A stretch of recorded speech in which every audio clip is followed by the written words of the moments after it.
రంగారెడ్డి జిల్లా కడతాల మండలంలోని కైలాసపురి మహేశ్వర మహాపిరమిడ్లో జరుగుతున్న పత్రిజీ ధ్యాన మహాయాగంలో సాంస్కృతిక కార్యక్రమాలు ధ్యానులకు అద్భుతమైన వినోదాన్ని అందిస్తున్నాయి. యాగంలో 3వ రోజు డిసెంబర్ 23న నిర్వహించిన సాంస్కృతిక కార్యక్రమాల్లో ఫైమా ఆంధ్రప్రదేశ్కు చెందిన కూచిపూడి కళాకారిణి ట్వింకిల్ సాయి హాసిని కూచిపూడి నృత్యాన్ని అద్భుతంగా చేసి అలరించింది. అలాగే ఈశ్వరన్ బృందం ప్రదర్శించిన ఆటపాటలు, జిమ్నాస్టిక్ ప్రదర్శన అందరినీ ఆకట్టుకున్నాయి. రాము, ఇప్పుడు ఎంతో విద్య ఉండి, ఎంతో అద్భుతమైనటువంటి జీవితం ఉండి, ఎంతో డబ్బు ఉండి, ఎన్నో ఆనందాలు ఉండి, ఒక ప్రాబ్లం వచ్చినప్పుడు సూసైడ్ చేసుకుంటున్నారు. What is the reason? దాని నుంచి ఈ ఆత్మహత్య చేసుకోవాలి అనేటువంటి ధోరణి నుంచి బయటపడాలంటే అటువంటి ఆలోచనలు, అటువంటి భావావేశాలు కలిగినటువంటి వ్యక్తులు ఏం చేయాలి? వాళ్ళు ఎటువంటి ప్రాక్టీసెస్ చేయాలి? చాలా మంచి క్వశ్చన్. ఎందుకంటే ఇప్పుడున్నటువంటి యూత్కి చిన్న ప్రాబ్లం వస్తేనే సూసైడ్, తర్వాత సైకలాజికల్గా ప్రాబ్లమ్స్ చాలా వస్తున్నాయి.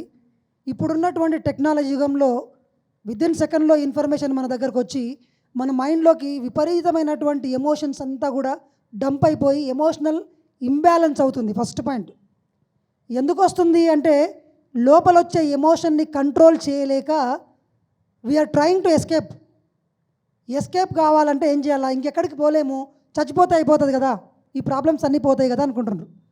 కానీ ఒకటే గుర్తుపెట్టుకోండి, పత్రిసారి చెప్పారు సూసైడ్ గురించి. ముఖ్యంగా ఒక ఆత్మ గనక సూసైడ్ చేసుకుంటే 27 జన్మల్లో ఎంత నరకం అనుభవించాలనో అంత ఆత్మ హత్య చేసుకున్న ఆ సోల్ అంత నరకాన్ని అనుభవించాల్సి వస్తుంది.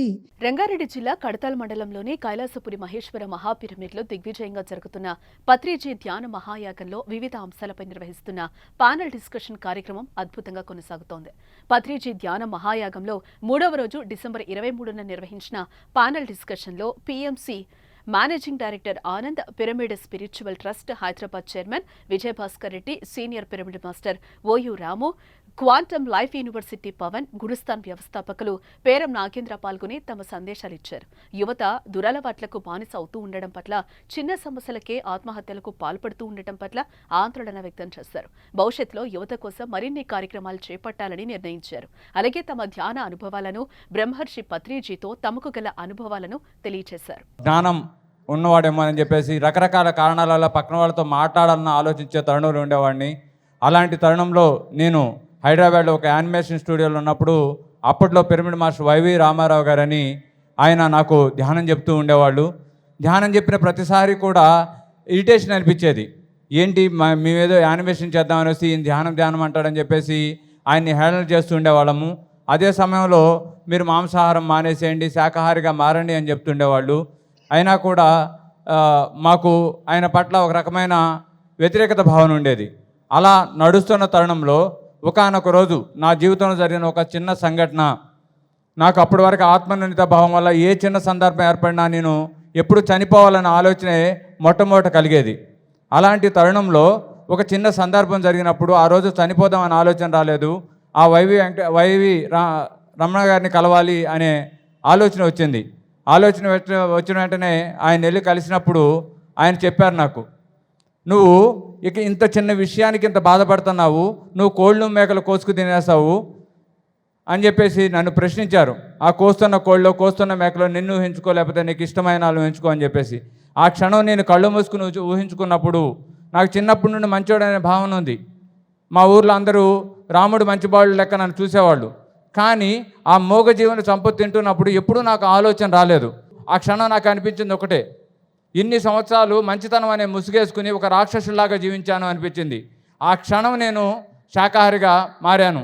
ఆ క్షణం నుండి నేను నా వల్ల ఏ జీవి హింసించబడకూడదని డెసిషన్ తీసుకున్నాను. చిన్నప్పటి నుంచి మా ఇంట్లో రామాయణము, భాగవతము, మహాభారతం ఈ బుక్కులు ఉండేటివి. ఆ బుక్స్ అన్ని చిన్నగా ఉన్నప్పుడే నేను చదివేవాను. సో ఆ క్రమంలో నాకు యాస్ట్రల్ ట్రావెలింగ్ గురించి తెలిసిందండి. సో ఆ సూక్ష్మ శరీరాన్ని దాంట్లో మాస్టర్ అవ్వడం ఎలా అంటూ నేను వెతికిన 3 సంవత్సరాలలో నాకు ఒక బుక్ దొరికింది, బుద్ధ పిరమిడ్ ధ్యాన కేంద్రం. ఆ బుక్ పేరు బుద్ధ పిరమిడ్ ధ్యాన కేంద్రం. ఆ బుక్ వెనకాల ఉందన్నమాట, సూక్ష్మ దేహయాత్రల్లో శిక్షణ. ఆ బుక్ తీసుకున్నాను. ఆ రోజే మొత్తం నైట్ అంతా చదివాను. చదివి దాంట్లో శ్వాస మీద ధ్యానం ఉంది, నేర్చుకున్నాను. I started meditating right from the first day and I started teaching meditation right from the first day it self. మా ఫ్రెండ్కి చెప్పాను ధ్యానం గురించి. ఇద్దరం కలిసి మా దగ్గరలో ఉన్న టెంపుల్లో కూర్చొని ధ్యానం చేయడం మొదలుపెట్టాము. That is my first meditation in 2000 July 11th. So నాకు ధ్యానంలోకి రాకన్నా ముందు 6 సంవత్సరాల నుంచి తీవ్రమైన బ్యాక్ పెయిన్ ఉండేదండి. అన్ని రకాల ట్రై చేశాను, ఒక్కటి కూడా వర్కౌట్ కాలేదు. చాలా టార్చర్ పడినాను. వితిన్ 30 days, ఒక 20 నిమిషాల్లో 30 నిమిషాల్లో మా టెంపుల్లో కూర్చొని చేశాను. 30 daysలో మొత్తం బ్యాక్ పెయిన్ అంతా పోయింది. కానీ నేను ధ్యానంలోకి వచ్చింది ఈ బ్యాక్ పెయిన్ గురించి కాదు, ఆస్ట్రల్ ట్రావెలింగ్, సూక్ష్మ శరీరయానం చేయాలి, ఈ శరీరంలోంచి బయటికి రావాలి, బయటకు వచ్చి లోకాలన్నీ తిరగాలి. మరి నా కోరిక నెరవేరిందా లేదా అంటే 1 month తర్వాత పత్రిజీ రూపంలో నాకు ఆ అవకాశం రానే వచ్చింది. బుద్ధా పిరమిడ్ కర్నూలుకి పిలుపు వచ్చింది, వెళ్ళాను అక్కడికి. అక్కడ కింగ్స్ చాంబర్ మీద పడుకొని I started doing meditation. Within 10 నిమిషాల్లో, విదిన్ 10 minutesలో నా శరీరంలోంచి ఇంకొక శరీరం బయటకు వచ్చేసిందండి. నా తీవ్రమైన తపనకి ఫస్ట్ టైం పత్రిజీ గారి సమక్షంలో నాకు ఆస్ట్రల్ ట్రావెలింగ్ జరిగింది. నాకు రంగనాథ్ రెడ్డి గారి ద్వారా మెడిటేషన్ పరిచయం అయింది. ఫస్ట్ నేను సేవా మార్గంలో ఉండేవాడిని. కళ్ళు మూసుకొని కూర్చుంటే ఏమొస్తుందని అని చెప్పి వాదించేవాడిని అనమాట. అరే నువ్వు ఫస్ట్ ట్రై చేయి, ఎక్స్పెరిమెంట్ చేయి, కావాలిస్తే మెడిటేషన్ చేసి ఎక్స్పెరిమెంట్ చేయని చెప్పిన ఒక వర్డ్ నచ్చి రంగనాథ్ రెడ్డి గారు చెప్పిన ఆ మాటని పట్టుకొని మెడిటేషన్ చేయడం. థాట్ పవర్, నాకు పలానా వాళ్ళు ఇన్ని నిమిషాలు నాకు ఫోన్ చేయాలి, ఒక బస్ ఎక్కేసి నాకు ఈ సీట్ ఖాళీ కావాలి అంటే ఒక 1 year పాటు ఒక యువతకు ఉండే ఆ క్యూరియాసిటీ, ఆ క్వశ్చనింగ్ మైండ్తో కంప్లీట్గా ఒక ఎక్స్పెరిమెంట్ చేసుకుంటూ ఈ జర్నీ ప్రారంభించానండి. పత్రి గారిని నమ్మడానికి కూడా నాకు చాలా టైం పట్టింది. సో ఆ తర్వాత నేను శుభాహారం సస్యాహారం ఒక పుస్తకం చేశాను అనమాట. నేను ఎంసీఏ చదువుతున్న రోజులవి. ఎంసీఏ చదువుతున్నప్పుడు నాకు ఒకరోజు ఒక క్వశ్చన్ వచ్చిందనమాట, నువ్వు ఈ భూమి మీదకి సాఫ్ట్వేర్ అవ్వడానికి వచ్చావా అని చెప్పి. బయట వాళ్ళు ఎవరైనా అడిగారు అనుకోండి ఏదని చెప్పచ్చు, మన లోపల అంతరాత్మ నిన్నప్పుడు మనం ఆన్సర్స్ కరెక్ట్గా చెప్పాలి కదా. సాఫ్ట్వేర్ అవ్వడానికి అయితే ఖచ్చితంగా రాలేదు. చిన్నప్పటి నుంచి నాకు క్లారిటీ ఉంది, నేను ఈ భూమి మీద ఉన్నాను అంటే ఉన్న చివరి క్షణం వరకు నేను ఏదో విధంగా ప్రపంచానికి ఉపయోగపడాలి అనేసి. సో వెంటనే నేను ఒక 6 months కంప్లీట్గా నా చదువుని పక్కన పెట్టి శుభాహారం సస్యాహారం అంటే మన కడుపేమి శ్మశానం కాదు అనే ఒక కొటేషన్, జార్జ్ బెర్నార్డ్ షా గారి కొటేషన్ నచ్చి ఒక 6 months ఒక రీసెర్చ్ లాగా చేసి ఒక పుస్తకాన్ని తయారు చేశాను అనమాట. అది తీసుకెళ్ళి పత్రికకు చూపిస్తే 30 years నుంచి ఈ పుస్తకం కోసం నేను వెయిట్ చేస్తున్నాను అని చెప్పారు. అప్పుడు నేను ఒక టీనేజరు ఒక 6 months ఒక బుక్ పట్టుకొని వెళ్తే ఆయన అన్న మాట, నేను దీనికోసం 30 ఏళ్ళు వెయిట్ చేస్తున్నా. అందుకంటే యూత్ని ఎంకరేజ్ చేసే మనిషి ఎవరుంటారు చెప్పండి? ఒకసారి ఆయన గట్టిగా క్లాప్స్ చేద్దాం. ఎందుకంటే ఇవాళ మన సొసైటీలో ఎక్కడ ర్యాలీలు జరిగినా నేను స్వయంగా కొన్ని లక్షల పాంప్లెట్లు, A4 size పాంప్లెట్, కొన్ని లక్షల పాంప్లెట్లు పంచిపెట్టి ఎన్నో ర్యాలీస్ చేసాం. 40 days నిరవధికంగా ర్యాలీస్ చేసాం. శుభాహారం సస్యాహారం అనే ఒక పుస్తకాన్ని ఒక 3 languagesలో చేసాం. ఒక 30,000కి పైగా ఆ బుక్స్ ప్రింట్ చేసాం. మ్యాక్సిమం అన్ని ఫ్రీగానే పంచిపెట్టాం మనం. ఇవాళ ఎక్కడ శాకాహారం పైన ఒక మ్యాటర్ ఉంది అన్న ఆ పుస్తకం నుంచే ఉంటుందన్నమాట. రంగారెడ్డి జిల్లా కడతాల మండలంలోని కైలాసపురి మహేశ్వర మహాపిరమిడ్లో పత్రిజీ ధ్యాన మహాయాగం కార్యక్రమం ఎంతో అద్భుతంగా విజ్ఞానదాయకంగా సాగుతోంది. పత్రిజీ ధ్యాన మహాయాగంలో 3వ రోజు డిసెంబర్ 23న నిర్వహించిన ప్యానెల్ డిస్కషన్లో పాత్ టు సక్సెస్ అనే అంశంపై చర్చ జరిగింది. ఇందులో soul coach trainer Harika, speaker Harish, Acharya Pavan కుమార్లు పాల్గొన్నారు. ఈ సందర్భంగా యువత ఎదుర్కొంటున్న సమస్యలు, అలాగే పెళ్లి, రిలేషన్షిప్లపై యువతలో నెలకొన్న సందేహాలను నివృత్తి చేశారు. అందరికీ నమస్కారం అండి. నా పేరు ధనశ్రీ. సో నేను ఈ ధ్యాన ప్రయాణం మొదలుపెట్టి ఇంచుమించిన 5వ తరగతి నుంచి నేను స్టార్ట్ చేశాను ధ్యానం చేయడం. నేను మా అమ్మగారి ద్వారా ధ్యానంలోకి వచ్చాను. మా అమ్మగారు చెప్పేవారు, కాన్సన్ట్రేషన్ పెరుగుద్ది, చదువు ఇంకా బాగా వస్తుంది, ఒక 5 నిమిషాలు కళ్ళు మూసుకుని కూర్చో, బాగుంటుంది ధ్యానం అంటే. దొంగగా అలా కళ్ళు మూసుకుని చేస్తానని అట్లా చెప్పేదాన్ని.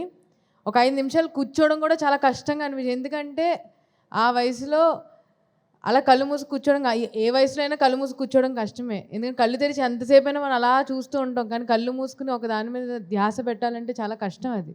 సో ఆ చిన్నప్పుడే మా అమ్మగారు చెప్తూ ఉన్నా నేను అలాగా ఎస్టేట్ చేసుకుంటూ వచ్చాను. అలాగా 5 minutes కూడా కళ్ళు మూసుకుని కూర్చోలేని అమ్మాయిని 24 గంటలు కంటిన్యూస్గా ధ్యానం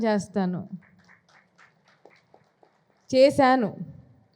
సో ఏంటి అంటే 5 నిమిషాలు కూడా కళ్ళు మూసుకు కూర్చోవడం కష్టం అని ఫీల్ అయిన అమ్మాయిని 24 గంటలు ఎలా కూర్చోగలిగానంటే ఆ ధ్యానంలో ఉన్న మ్యాజిక్ని నేను పొందగలిగాను, ఫీల్ అవ్వగలిగాను. ఇప్పుడు ఎలా అంటే మామిడి పండు బాగుంటుంది అని మాత్రమే మనం చెప్పగలం, తిని చూస్తేనే మనకు ఆ రుచి తెలుస్తుంది.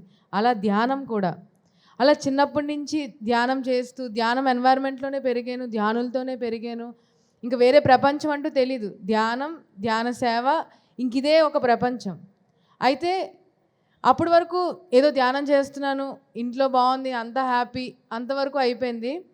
ఎప్పుడైతే సార్ పైమా బాధ్యత నాకు ఇచ్చారో అప్పటి నుంచి అసలైన టీచింగ్స్, లెర్నింగ్స్ అనేవి మొదలయ్యాయి. అంటే నేను చాలా కామ్ అనమాట, మాట్లాడడం భయం, నాకు అన్నిటికీ భయం, భయపడుతూనే ఉన్నాను. ఈ ధ్యానం చేసిన భయాలు చాలా ఉన్నాయన్నమాట.